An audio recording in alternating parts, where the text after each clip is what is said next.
প্রিয় দর্শক, স্বাগত জানাচ্ছি। বাংলাদেশের সাবেক প্রধানমন্ত্রী শেখ হাসিনা ইসরায়েলকে টাকা দিয়ে সাহায্য করেছিলেন। মুখে ইসরায়েল বিরোধী কথা বললেও গোপনে কি চলছিল তাদের লেনদেন, আজ আমরা উন্মোচন করব একটি গভীর রহস্য যা আপনাকে অবশ্যই ভাবতে বাধ্য করবে।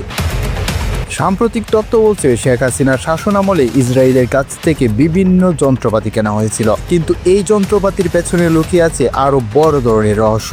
অভিযোগ উঠেছে এই অর্থ দিয়ে ইসরায়েল অস্ত্র তৈরি করেছে যা ব্যবহার হচ্ছে ফিলিস্তিনিদের বিরুদ্ধে।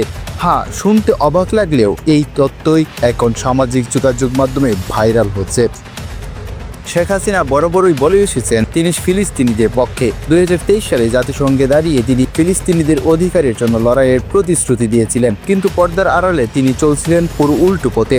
একটি তদন্তে প্রকাশ পায় বাংলাদেশের গোয়েন্দা সংস্থা DGFI ইসরায়েলি কোম্পানির কাছ থেকে প্রায় $12 বিলিয়ন নজরদারি সফটওয়্যার কিনেছিল।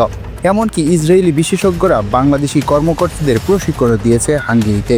এই ঘটনা কি শুধু সরঞ্জাম কেনার গল্প, নাকি এর পেছনে লুকিয়ে আছে ফিলিস্তিনিদের রক্তে রঞ্জিত এক অদৃশ্য হাত? সত্য যাই হোক, এই প্রশ্ন এখন সবার সামনে ঝড় তুলেছে। শেখ হাসিনা ক্ষমতা ছাড়ার পর এই গোপন তথ্য সামনে আসায় জনমনে ক্ষোভ বেড়েছে। তিনি কি এই দ্বিমুখী নীতির শিকার ছিলেন, নাকি এটাই ছিল তার পরিকল্পনা? এই ভিডিও যদি আপনাকে নাড়া দিয়ে থাকে তাহলে শেয়ার করতে একদমই ভুলবেন না। এমন আরও আন্তর্জাতিক নিউজ পেতে আমাদের চ্যানেলটি সাবস্ক্রাইব করুন। ধন্যবাদ।